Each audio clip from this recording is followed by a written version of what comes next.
The Waco Massacre, though the most infamous event in the history of the Davidian Seventh-day Adventists, was nonetheless just a milestone. What was before the Waco Massacre? Before David Koresh?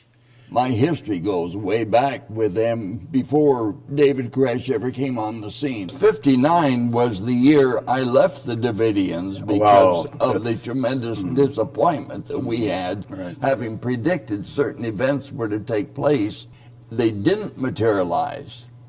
And as a result of that disappointment, which heavily impacted me, that was the year David Koresh was born. Most of us heard of David Koresh in '93. He goes back to '59 when he was born. Mount Carmel decided that it was important that they be sending people out as well as just mailings. So they started the field workers ministry. The office decided that they wanted to expand into radio, so they asked me to do it, and they entitled it the 11th Hour Call. This is our radio log. Yeah. Here. I became the spokesman, the preacher for the 11th Hour Call. And another young guy that was out in the field, he then was the announcer. I can still hear your radio voice. Oh, is that right? Oh, yeah. With all this going on, the group is living with the expectation that 144,000 people are going to be gathered, that there's going to be a kingdom of God established in Jerusalem out of Israel, and that the Seventh-day Adventist Church would be purified. Here's the statement. We expect that sometime this spring, God will commence to set up his peaceful kingdom in the Holy Land. And then there'll be a war. Now that's all through the Bible. Everybody knows. Some people call it the Battle of Armageddon. Right. That's all through the Bible. The main passage you mentioned here is Zechariah 14, where these nations come down and surround Jerusalem. Yeah. And from your standpoint in 1959, threaten a second Holocaust. So now the Jews have returned to the land of Israel, reestablished the state of Israel in 48, and now in 1959, 11 years after, they're all going to get wiped out unless God intervenes. And when you know, without a shadow of a doubt, and have all the proof of it, as you see it, that this is going to happen, and that day coming it doesn't happen, you're not spiritualizing it or anything else. All you're saying is we're wrong. And that was devastating to me. When some of the brethren there were pushing me to continue the 11th Hour Call, my response to them was, we don't have a message. I have nothing to talk about. I have nothing to tell anybody. We said these events would take place, and by this time they didn't happen. I don't know what's wrong, but we're wrong.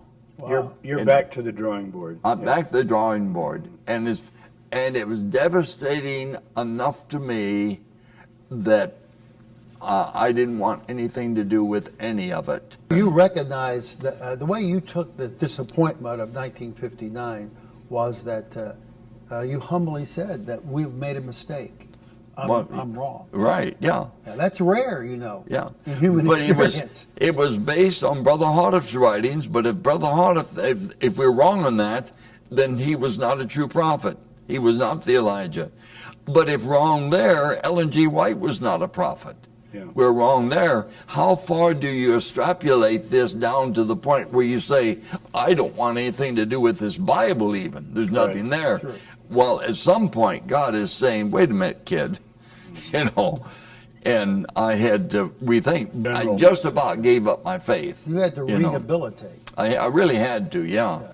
Well, you know, I could not reject all the way to the Bible. I could reject Brother Hardif, I could reject Ellen G. White, but when it come all the way down to the source of their teachings, I couldn't reject this. Right. So God stopped me there. Yeah. I could have become an atheist and not believe in anything, say, and believe this is just a nothing, and I couldn't come to that. So something held me, at least, there. But what? where do I go now? What do I do now? Once I was gone, I didn't want anything to do with any of it. I didn't want anyone to know that I had been a Seventh-day Adventist. You were embarrassed. Yes, let alone a Davidian. I was immersing myself in another world, another life that's all forgotten until 1993. Until 93. Who would have thought? Who would have thought? Suddenly, your group was worldwide news. This is right, yeah. That's amazing. And I saw that happen. I watched it day by day. And knowing Perry Jones and friends I knew there, That are dead. Yeah. and I did nothing. And even now, I am ashamed of myself when I'm sitting next to two men who had nothing to do with the Davidians or Mount Carmel or anything else, had no history of it, but two men who then will step out and see what's happening there and try to do something about it, and went down to do it. And here I had a history, and I didn't do anything about it. I didn't try to. And I'm ashamed that I did nothing to try to stop that.